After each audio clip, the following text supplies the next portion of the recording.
Hey, what is up guys? Jake here. Found this new game. It's everyone's favorite Root Double Before Crime After Days Xtend Edition. Obviously, it's a sequel to Root Single Before Crime After Days Xtend Edition, but you know what? We are going to play as After, because I'm not going to read anything. Oh man, they are already reading this. They were heard to get like prisoners bound in a dungeon. They'll be shut up in prison and punished after many days. Oh, that's the after. Oh, never mind, it's from the Bible. Okay, yep, nope, I knew that, of course. I love the Bible. Jesus. Fuck, that is so loud. Why did that have to be so loud, the roar echoed through the laboratory at daybreak? As if it were a bell heralding the end. It was an explosion heralding the end. Why? You don't need a metaphor, it's just like a thing. Simile, I guess is what that was. Oh, I don't even have to do voices, this is great! Oh no, not Area 1, that's my favorite area. There was an Researcher 1, I need you to calm down. Oh no, you can't open the gate. There was an explosion, maybe stop the amplification. That sounds really bad. See, this is why you turn off the amplification, because it's just gonna explode again. Thank you, Automatic PA, I didn't notice. I didn't know anything was happening, but thanks to you, the roars didn't stop there. I like that it's accompanied by a flashing white light, that's nice. Area 3, man, it seems like it's everywhere, Automatic PA. The loud noise and violent shaking continue to echo through the facility. Ooh. I see that, thank you. Yes. What is burning? It's all metal. How is this on fire? Followed immediately by shockwaves and the sound of screaming. Okay, imagine the sound of screaming, if you will. Okay, there's tremors everywhere, babe, we get it. And yet those bottles stay perfectly on that desk. That's good design right there. Security shifted to evacuation mode. All gates barring those leading to Area N have been opened. There wasn't a soul in that place who yet understood. In Area N? What had happened here? Including us, the viewers. A clear voice echoed amidst all the confusion and cacophony. Thank you, announcer. We know. We know. Okay, get to the point that helps us, please. That voice that announced the destruction was but a fragment of the truth. I mean, yes, obviously, but it was, you know, it's probably all he knew. Ooh, 2030, it's the future. But it's way too early. 6:19 a.m. What kind of monster is up that early? Why? Oh my god. Oh god. That was a lot of information that I didn't take in at all. I think all that really matters is there's an explosion, everything's on fire, and it's totally fucked. The Automatic PA screamed out warnings as if it had broken. It was an accident that should have been impossible. I know, it's metal and yet it's burning. Who would have guessed? I mean, obviously. Look, Security Guard 2, I need you to calm it down. Let's just leave, right? Or put the fire out, one of the two. See, look, this area looks fine. Everyone had begun ranting madly, caught up in the chaos surrounding them. Oh, you don't want the emergency staircase to collapse. There was an Researcher 3, listen to me. There was an explosion. There were like 5 explosions, actually. Okay, so just go. But then a calm voice rose as if to quell the pandemonium. I feel like this happened before. Also, this symbol looks like the Xbox symbol. It's very confusing to me. Thank you, female researcher. At least someone's got a level head. Professor? You work in a lab. Why would a professor be here?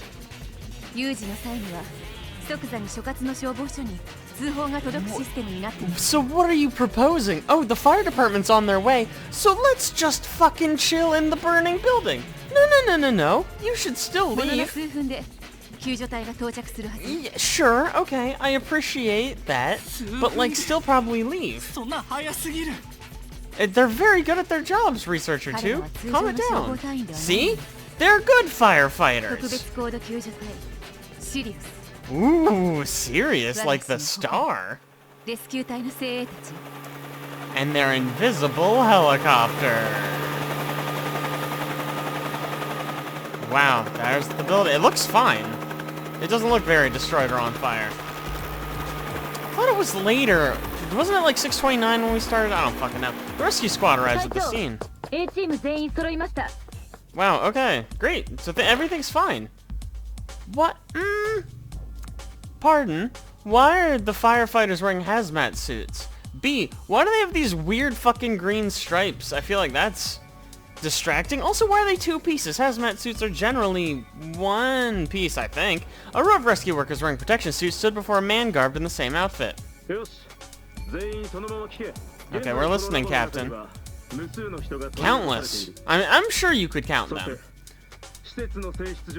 Okay, got it. So this lab's like dangerous, mainly because of the explosions, but fine. Ooh, we got a tip. That's great, we got just the tip. That's awesome. We're doing so good. Wow, Rescue Worker 2's a female. That's great. We're learning so much. A young woman who appeared to be fairly new to the team gulped behind her faceplate. Captain looked at her and continued, how could he tell she didn't even make a noise? How did we know he was looking at her? We can't see any of their faces. Okay, so you're firefighters despite dressed in hazmat suits. Wow, that's so deep, Captain. We are all humans before we're rescue workers. I think what he said was, I think what he's trying to say is don't be a hero, which is a weird thing to say when you're a firefighter. With that, they rushed into the facility. Oh, well, having no idea what awaited them there. Oh, I hope it's some kind of dating simulator or extreme death game. And thus the dispatch that would later come to be known as Sirius's longest day had begun. Takibana, you're with Marie. Wow, they have weird names. That's great. I like your little armband. That's nice. I didn't know you could accessorize. I feel like that's kind of a liability with these, but maybe it's to identify who you are. Shouldn't everyone have them, though? Like jerseys, you know? You have, like, your name on the back and a number, maybe? Okay, got it. So their mission is to rescue people. What they found lurking far exceeded their imagination. It was a fire. They're new at this. Countless unexpected complications kept arising one after another. Oh, they all have armbands. What I said was right. They used it to identify each other. Miorbi, there's still people in the basement. Are they both girls? How come this one doesn't have a gender? What the fuck is that? This one also doesn't. Is it only the girls? That's sexist. Oh no, who could have guessed there would be a fire here? You're firefighters! You should be expecting this. What? You guys are in a burning building. Shouldn't you act with a little more like urgency maybe? Slash put the fire out. Why does everyone know what Area N is except for me? Which two? The two girls we just saw? How'd they get ahead and trapped already? Wow, the noises in this game are all over the shop. Captain was very loud just then. This music is way louder than all the voices. It's very distracting. Why not? Why couldn't you save anyone? Maybe because you showed up without, like, water and fire extinguishers. Oh, before. I picked after, right? So maybe before, like, they fuck up real bad. But even that determination can be crushed. Did you guys find a girl's bedroom? Is that where we are? What? Man, I feel like I'm turning over, like, 5 chapters every time we flash forward. Where are we now? Weren't we just in a little girl's room? Did they get killed by the fire? Did somebody kill them and then drag them here? Look at these blood trails. Why'd they move so far? Were they trying to get in there? Why would being in there have been helpful? Wow, heartless, Captain. Let's grieve a little bit. This is fucked up. Has it even begun? I don't know what we're trying to accomplish. What is happening? Automatic PA. Query. What's happening?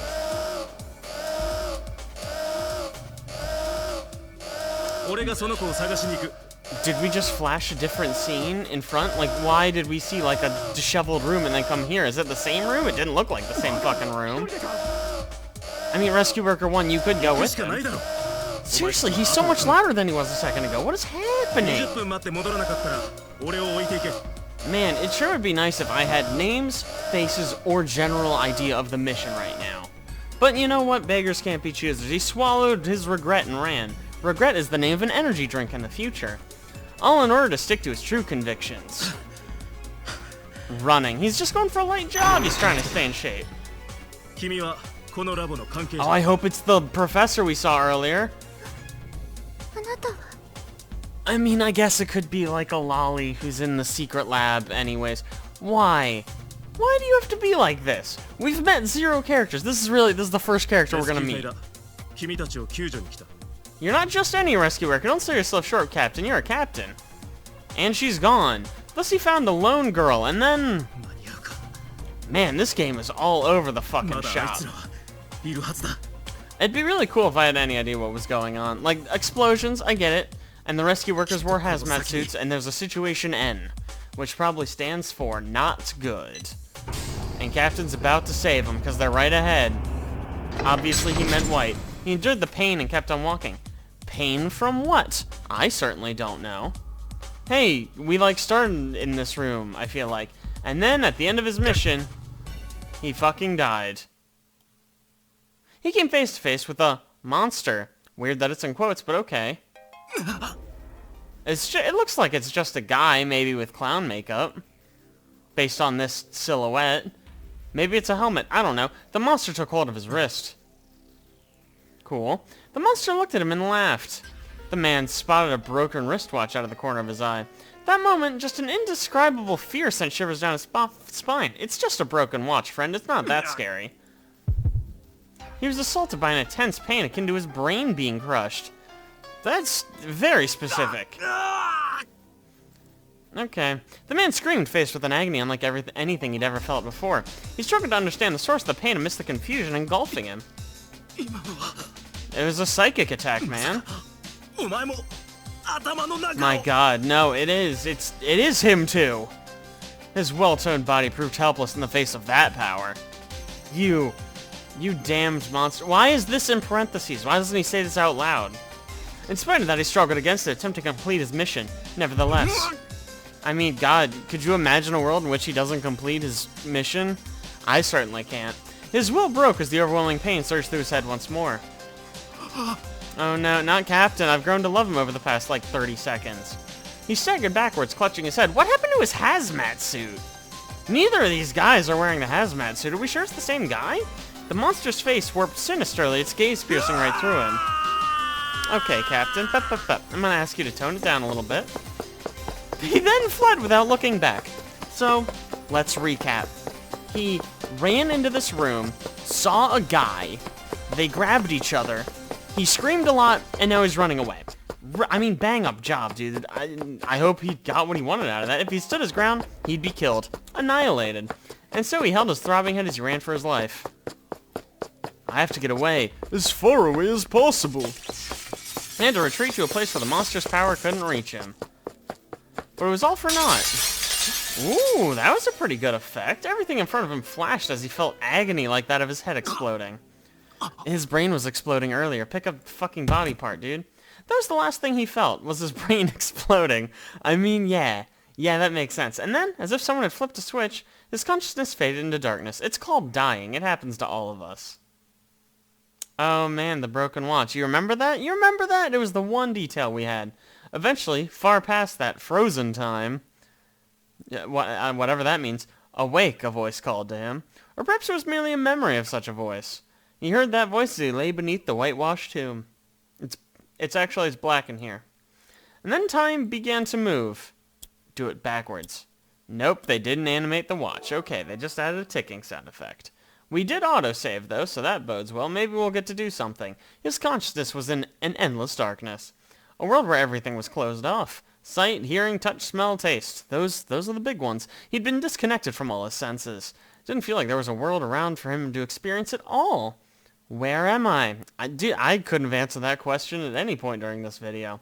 He didn't know. I certainly don't know either. His head was a total blank. It did say blank. I thought it said bank for a second. I was like, wow, they really messed that up. What is this? All he could sense was a feeling of loss. Oh, he's sad. What's going on?